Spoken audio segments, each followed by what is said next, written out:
Yo, it's Austin. Now that we're 2 months into 2018, I figured that it would be a good time to reflect. After all, 2017 was one hell of a year for video games. In fact, somebody might say it was the best.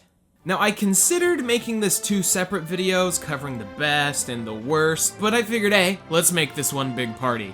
After all, no one really wants to hear me talk about Persona 5 again. Now, obviously, I couldn't get to every game this year. I sure as hell tried, but Steam and money didn't make that an easy feat. Games like Mass Effect Andromeda and Star Wars Battlefront 2, while controversial and a little stinky, don't really deserve to be in this video either. Also, I'm going to refrain from easy targets. I could literally, thanks to Steam Direct, load up the storefront, go to the newest releases, look at the 10 most recent, and have a fully fleshed out video, but I shan't. I don't want to bully poor indies, no matter how fucking awful it is. However, we did have a metric butt ton of amazing games this year, so in between bouts of sad boy rants, expect to see some actual gold here. Also, for those wondering, I'm cool with early access, except you might be confused because I have really weird taste. Whatever, man. So with that, let's waste no further time. I proudly present to you the absolute best and worst video games of 2017. Let's go. Hey kids, it's time for another good game, bad game. Good game. It should come as no surprise to anyone that I'm a huge fan of Mobile Suit Gundam. Well, mostly UC stuff, cause Gundam Seed sure is something.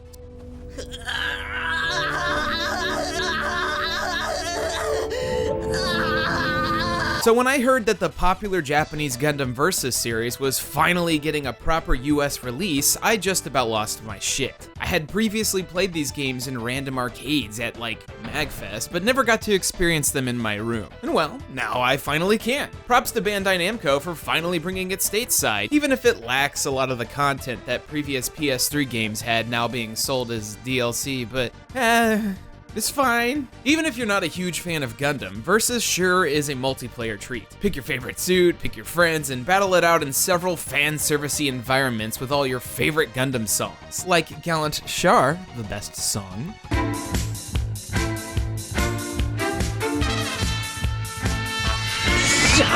There's no story, everything is unlocked when you get started. For newcomers, it might seem overwhelming at first, but I recommend just selecting random and going for it with some friends until you find something that works. Maybe a YouTube tutorial or 10. Easily the most niche game on the list this year, but Gundam Versus just works. Bad game. Do you ever like something? Like, a lot? Let's say, for example, there's a franchise you're a fan of, like, I don't know, Lord of the Rings. You love seeing video game adaptations of your franchise, as anyone would. It's another opportunity to expand the universe and play through a bunch of events that you've already witnessed. Over the years, we've had games, good and bad, some of them Final Fantasy X clones, but this video is not about Shadow of War. No way in hell is that game even close to this list. You know what? Screw you, Lord of the Rings. At least you have decent games. Fuck you, video games, for making nothing but shitty Berserk games for the last almost 20 years. How rude, girly. I'm not a bug, I'm an elf. An elf, damn it. Haven't you ever seen an elf? Is that fucking Ryudo? Nice. Normally I wouldn't ask with putting a Musou game on a worst games list because, well, I mean, it's Dynasty Warriors, you get what you sign up for. However, I think the times are changing. With 2017 came 5 Musou games stateside, like actually. Berserk, Spirit of Sonata, Dragon Quest Heroes 2, Wario All-Stars, and the Nintendo branded Fire Emblem Warriors. Like, what the heck, man? Lest we forget about the actually kind of decent Attack on Titan game last year. Putting it as straight as I can, Berserk deserves so much more than a middling Musou game. One with a crappy frame rate, low effort storytelling, and grindy murder slaughterfests. Try again, give it to Platinum or something, I don't know. Just give Berserk the respect it deserves. Good game.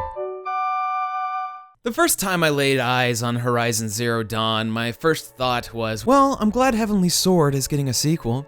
Oh, how wrong I was. For one, Horizon Zero Dawn plays well, and that's all you need. Unfortunately, compared to The Legend of Zelda Breath of the Wild, Horizon Zero Dawn was a game that I slept on for unfortunately longer than I should have, because holy crap is it fun! While it received a lot of critical acclaim, it kind of seemed to get swept up in the hype storm that Zelda created and essentially passed over by many people in the YouTube space. Well, I'm happy to say that the two games have just about nothing in common, except like an open world and a bow, I guess. You start off by taking control of Aloy as a child with her creepy baby face before entering adulthood and embarking on one hell of an adventure. She's born an outcast, living with her adoptive father figure Rost before finding herself to be adept with technology from the old ones. From there, a lot of stuff. Horizon's a modern open-world game that nudges itself quite nicely into the dying Earth genre of video games, a setting shared similarly with Nier Automata from this year. But instead of little androids, you got big-ass fucking dinosaur robots like,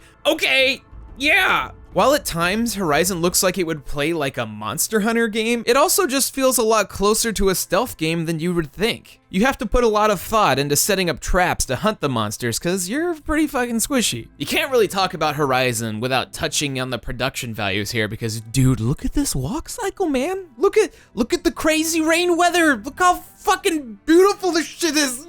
Definitely don't sleep on Horizon, cause you'll regret it. Bad game.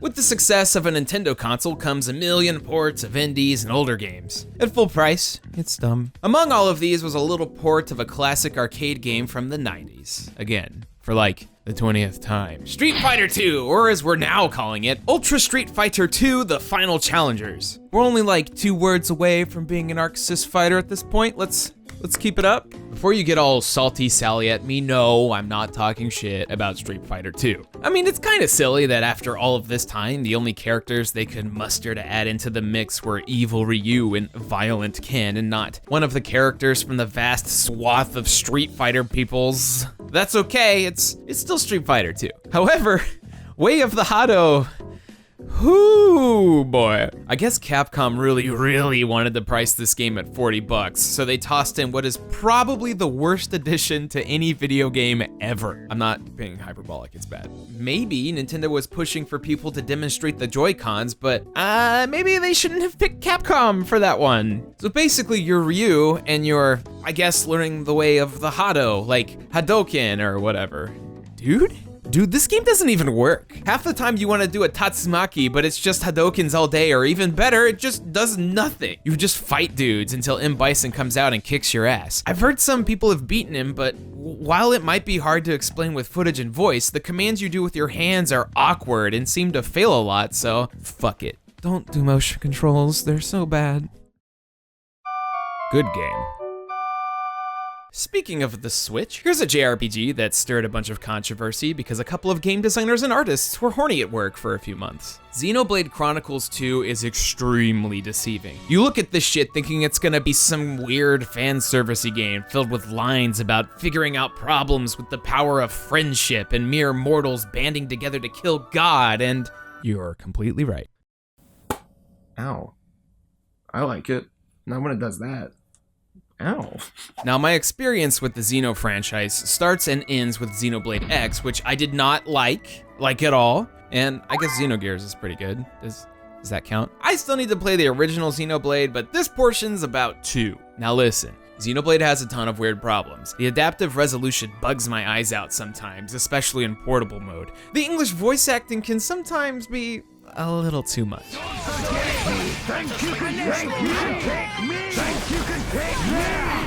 Also, and I know a few of y'all about to call me a soy boy or whatever, but dude, the costume design in this game is just dumb. Now, like, I love the characters in Xenoblade 2, I really do. Rex, Nia, Pyra, everyone are just lovely characters. The cutscenes are plentiful and help expand the plot out in a way that feels meaningful. In this world, humanity exists on the back of giant titans who are slowly dying out, partly thanks to a group of terrorists known as Torna. The situation is dire and emotional moments hit really hard. The wonderful soundtrack composed by the one and only Yasunori Mitsuda of Chrono Cross fame helps the cutscenes, which are masterfully choreographed and acted, really hit a level that can cause me to choke up. It's just too bad that Pyra's big fucking titties and stupid outfit ruined some of these moments for me. Maybe they don't for you, and that's fine. But like, come on. Let's all band together and let the power of friendship evolve us away from giant-breasted women in video games. We're better than that, man. As a character, I really love Pyra. She takes on the role of the protective mom type while actually being around and helpful, which I feel is pretty rare for games. Her character design just kind of sends mixed messages. But also, I pre-ordered her figure, so... Yeah! Bad game. What's a Touhou? I've been staring at the entirety of Touhou from a distance for the last decade or so, and I've tried to understand it multiple times. I kind of understood it when it was just a shoot 'em up with anime girls, but now there's like lore or something? And multiple games, like a Metroidvania or a dungeon crawler. Who are all these girls? What in the world's actually going on? Why is the music so good? Why is Richati B so fucking sexy? These are all questions I don't know the answer to, so if somebody could help me out, that would be great. However, what matters the most is the quality of the game, and I'm here to report that Touhou Kobuto Burst Battle V is indeed one of the worst games of the year. You ever played Virtual On? That's a pretty good game, yeah? How about that Nintendo ARMS? Someone played that one, I think. Touhou Kobuto V Burst Battle tried to do that. The trailer would have you believe that it's a bullet hell, just like all the other Touhou games, but I would call it more of a button masher. Simply put, this game just feels awkward and janky as hell. Supposedly, it has mechanics, but it didn't really matter because I was able to just mash it out. Also, you fight a big creepy head, and I don't like that. Not one bit. Good game. There's not many games that I would say you really need to see to believe, but you gotta believe me when I say that Wolfenstein 2, the new Colossus, is super worth playing. Taking place in an alternate reality where the United States surrendered to the Nazi regime during World War II, Wolfenstein dives straight into the deep end with its storytelling. I don't really want to show off too much of it because in terms of holy shit moments, Wolfenstein is absolutely packed to the brim with them. But I will say that not only does it jump the shark, it punches that shark right in the fucking face and calls it a little bitch. As it should. Now, as a game, Wolfenstein could be so much better. Coming hot off of 2016's reboot of Doom, you might find yourself slightly overwhelmed. It's superior in just about every facet of gameplay. Once the new Colossus starts to open up a bit, the weaknesses and the level design start to bleed through. Top that with some unnecessary difficulty, and you'll find yourself flicking it to Can I Play Daddy in order to experience the narrative. While that might sound kind of discouraging, trust me when I say this story makes it worth it. Also, I mean, you get to murder shoot a bunch of Nazis, so, I mean, that's always pretty good. Bad game. Valkyria Revolution is the opposite of Final Fantasy 15. And by that I mean it's 95% cutscene and 5% gameplay. I hope you like cutscenes, I really hope you like cutscenes. Private Helena Anderson! Like legit, the first 20 minutes of this game is essentially a cutscene of people standing and talking without looking at each other.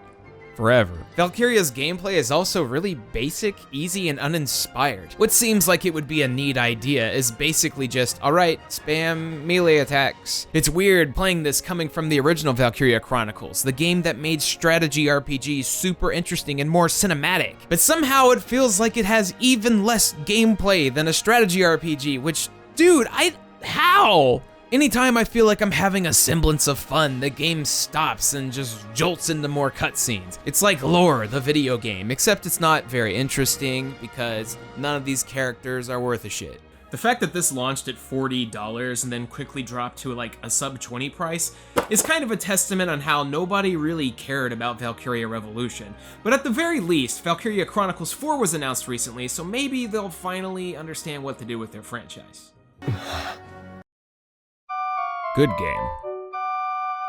So here's a game that popped out of nowhere. Ys 8, Lacrimosa of Dana, came out in September and it sure as hell took over my life for like a week. I've always dabbled in Ys, but I've never really gone this deep into one before. The adventures of Adol Christian, while alluring, were always more short and simple. Lacrimosa of Dana decided to expand itself into being a full 50-hour game that I platinumed and beat twice.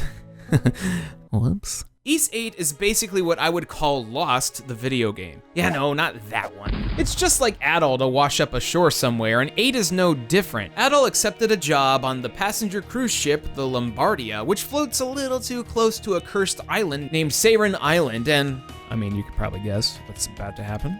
Falcom has always been known for its quality in writing and music, and Ys 8 really encapsulates all of that nicely. Beautiful orchestral scores and ripping guitar riffs really take your basic JRPG soundtrack and pump it into a level that's extremely memorable. Character development is aplenty, as every NPC you run into has something unique and new to say after every major plot point. Combat on the PS4 version uses a 3-person party that you can switch between in order to conquer foes, and it's fast, dude! Timed guards and blocks are key to survival and landing big blows, especially against bosses. In true Ys fashion, the bosses are the centerpiece of the game, and 8 doesn't disappoint. It's just a shame that the translation is a bit not goodly, to the point where Nisa's apologized for it, has delayed the PC version, and is offering a free patch when it's finished. Although I still recommend it in its current state, as Ys 8 is truly wonderful and surprised the hell out of me.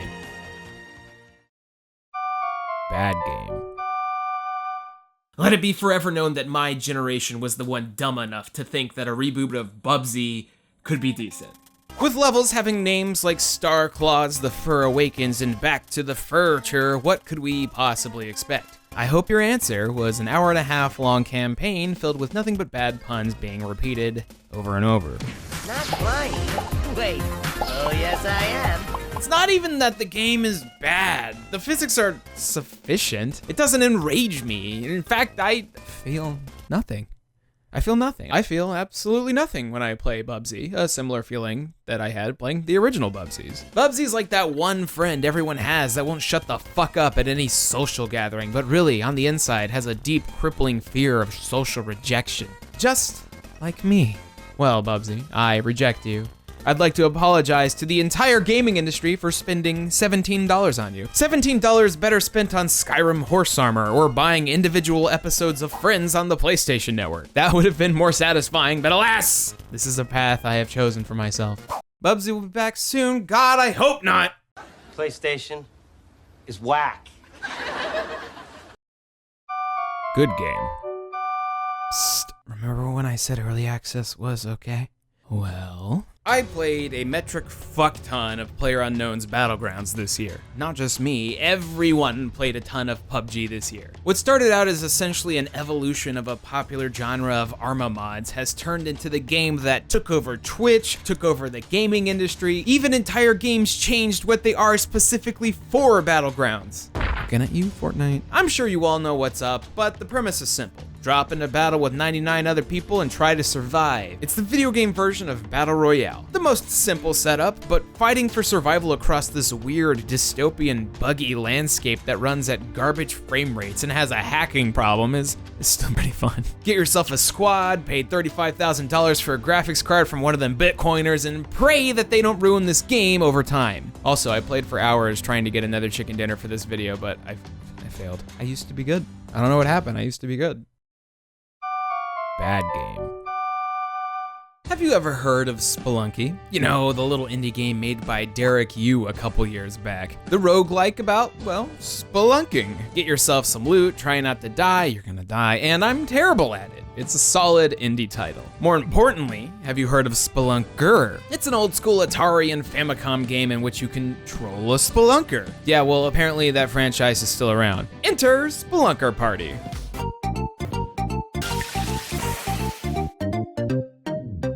This game is evil. It's slow, it's monotonous, and level-based. You die cheap deaths constantly. The progression system for gear is extremely grindy. There's multiplayer, which is neat, but it's a waste of everyone's time because only the first player gets experience for their gear. Sure, the game looks deceptively cute and all, but tell me right now if this looks like fun.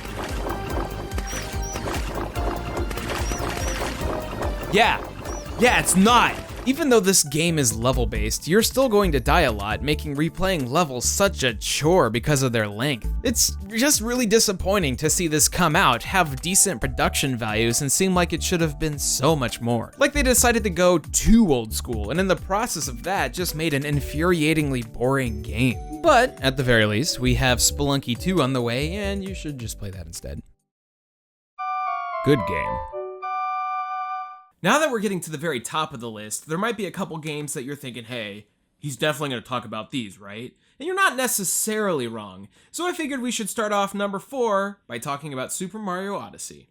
It wouldn't be right to make this video without a mention of Super Mario Odyssey, so here it is. Everyone knows it's great. A ton of people have played it, made speed runs or like 30-minute long theses on it describing how it made their life good again, solved their marriage problems, and that video games have been boring for the last 10 years. But Mario Odyssey's fun. Maybe a little overrated in the grand scheme of things, but also it's just fun. It starts off like any other Mario game. Princess Peach gets kidnapped and Mario's gotta save the day. But this time with a cool hat named Cappy that lets you Captain Ginyu your way into just about anything. It's cool. I like it.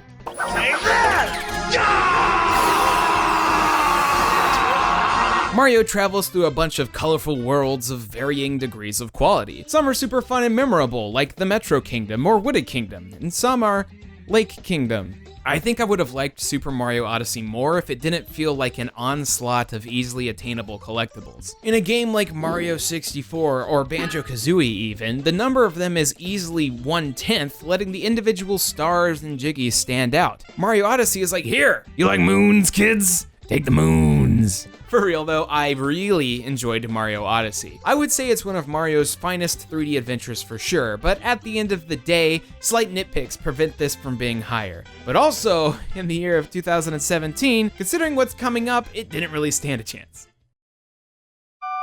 Bad game. Upon buying a Nintendo Switch, I decided to browse the eShop to see if there are any games that grabbed my interest. Along with Zelda, I bought Waku Waku 7, Blaster Master Zero, and A Room in the Night Sky, which I played first.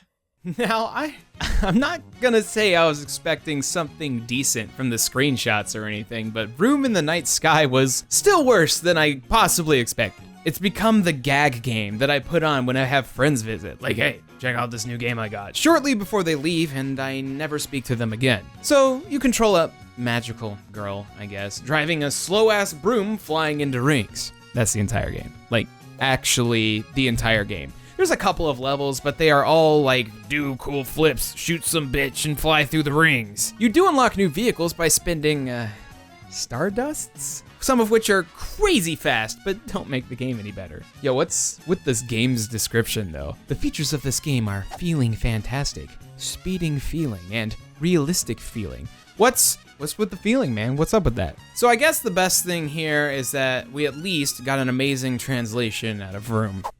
The sky. It is a sky. It is a completely sky. Good game. Alright, now we're in the top 3, but it might surprise you to find out that the next game is not my game of the year. Hold on. Persona 5.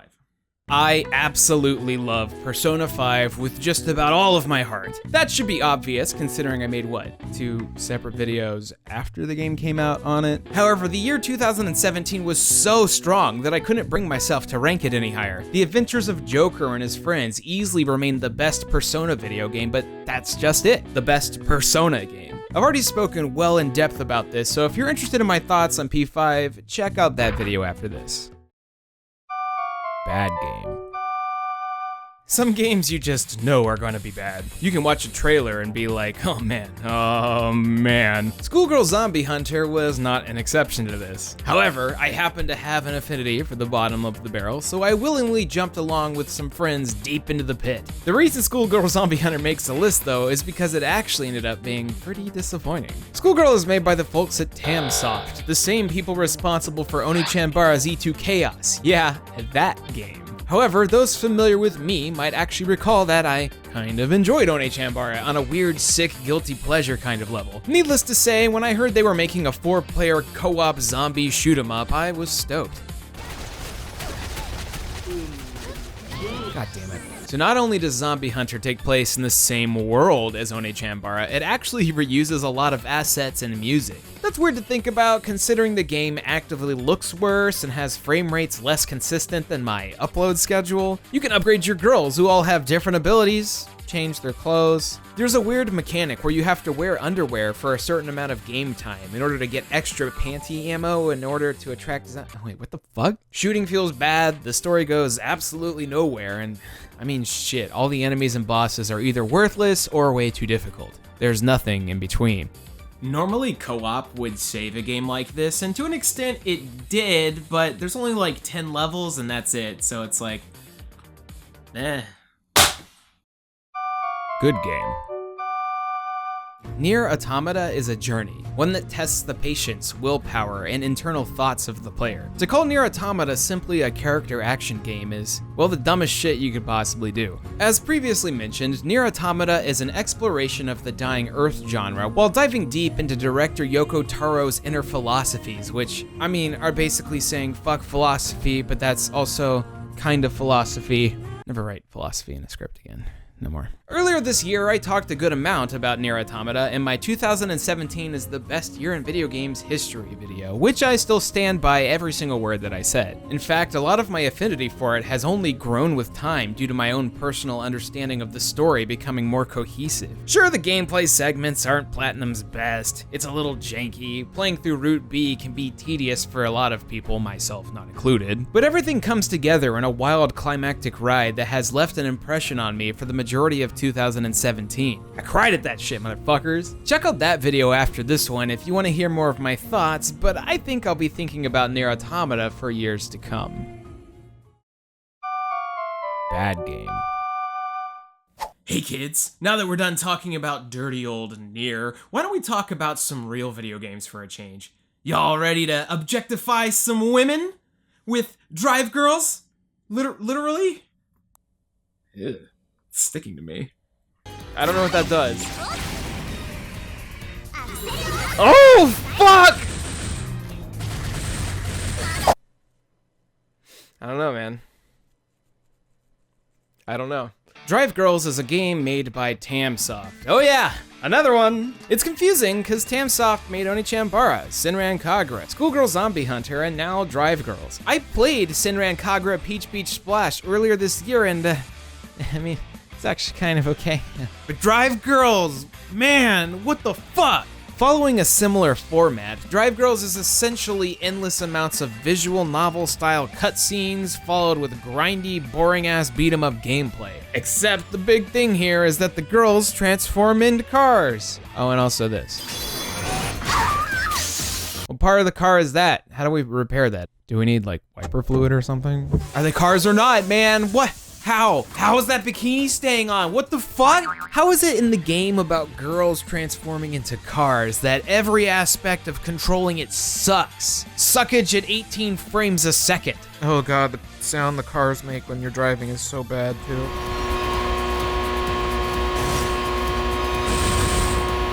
Guys, Drive Girls is really fucking bad. However, there's still one more game on the list worse than it. But first, let's talk about my favorite. Best game.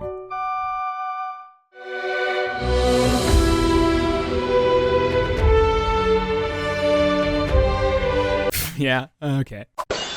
The year is 2014. I'm looking for a new game to play on my Vita, and I stumble upon this strange cover at a random store. It's a striking pink, black, and white. A little messy, but it looked pretty anime. The name of the game is Danganronpa Trigger Happy Havoc. Months later, after nearly forgetting about it, I popped that bad boy into my Vita and was completely blown away. Danganronpa is a franchise that I've been kind of stealthy about. I initially played the original 2 on my Vita years ago. I never really had anyone to talk to about these games with until I started to push them on my friends. Before I knew it, suddenly I had a Discord community filled with people, even a dedicated Danganronpa spoilers room for those of us who love it. I replayed the entirety of the first game on stream. I want everyone to play these games. In September of 2017, the latest game in the franchise, Danganronpa V3, came out stateside, and its stolen game of the year away in like a massive landslide. What the fuck? A visual novel is your game of the year? Yeah, well, saying that is so dishonest. The Danganronpa franchise is a murder mystery adventure game. The gameplay is using your fucking brain, man! Analyze everything that's going on around you to solve mysteries with your truth bullets. It sounds really weird when I talk about it like this, but Danganronpa is kind of a hard franchise to talk about. As is tradition, Danganronpa V3 begins with you, the player, ending up with 15 other students trapped in a school wrapped up in the evil Monokuma's killing game. Monokuma decides to force all of the students to kill each other for his own enjoyment, but it's so much more than this. Every frame of this game's footage potentially has spoilers. I can't even show you anything past the first few hours of the game without risking ruining it for you. So all I can say is give this franchise a shot. Danganronpa is absolutely mind-bendingly shocking. It echoes similar sentiments I have about Nier Automata. In fact, Danganronpa's ending made me take a good look at how I view media as a whole, which is something that no piece of media, let alone a video game, has ever made me feel. While the entire series is something special, even with an ending so divisive, V3 sits atop some of my favorite games of all time. I will make a full video on this one day, as well as a spoiler video, but for now, I implore you to work your way up to V3. It's 100% worth it. But it's time for the worst game of the year. Worst game. Road Rage. Hey kids, you remember Road Rush? Remember that game? It was so cool and you got to hit people with chains and shit. Yeah, well, Road Rage thought it would try to do that. Oh boy, did it try. Developed by Team 6 Studios, the same people responsible for Pizza Dude, Scooter War 3Z, and Goji Farm. This studio is very clearly one of those types that shits out video games constantly in order to, like, get a tax break or something. Road Rage was initially scheduled to come out in February of 2016, but didn't make it over here until October of 2017. That's one hell of a delay, especially considering the game is absolutely atrocious. I don't say that lightly, man. You gotta be like, bad. Okay, so look, open world bike racing game where the animations break constantly, dialogue is edgy for the sake of being edgy, explosions just fucking happen. I hope you like stuttering, because this game's got a raging case of it. But you know, at least it allows me to grind money out easily. I'm supposed to just run away from the police for 30 seconds in this mission, but I accidentally paused the game and won anyway because pausing didn't stop the counter. Yeah.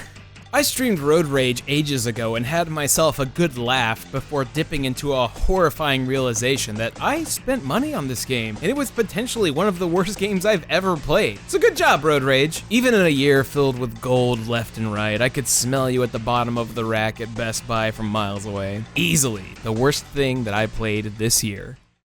So, happy 2017, everybody. It's over. Those were some of my favorite and least favorite games, and I know I missed a ton, and I'll get them around to them eventually, but 2018 is already fucking... Thanks so much to all of my Patreon supporters. You guys help me keep this thing going, and also we're doing Wild Arms 3 on Game Club this month, so make sure to pledge or become a Twitch subscriber. You can join us for that. Weekly streams every Sunday? Weekly streams every Sunday and Monday for that, and the dumpster fire on Wednesday. But for now, go play Danganronpa. Do it. Now. Thanks again to everyone for watching and supporting. Y'all are the best. New video next week. Make sure to check out the Patreon, and I'll catch y'all next time.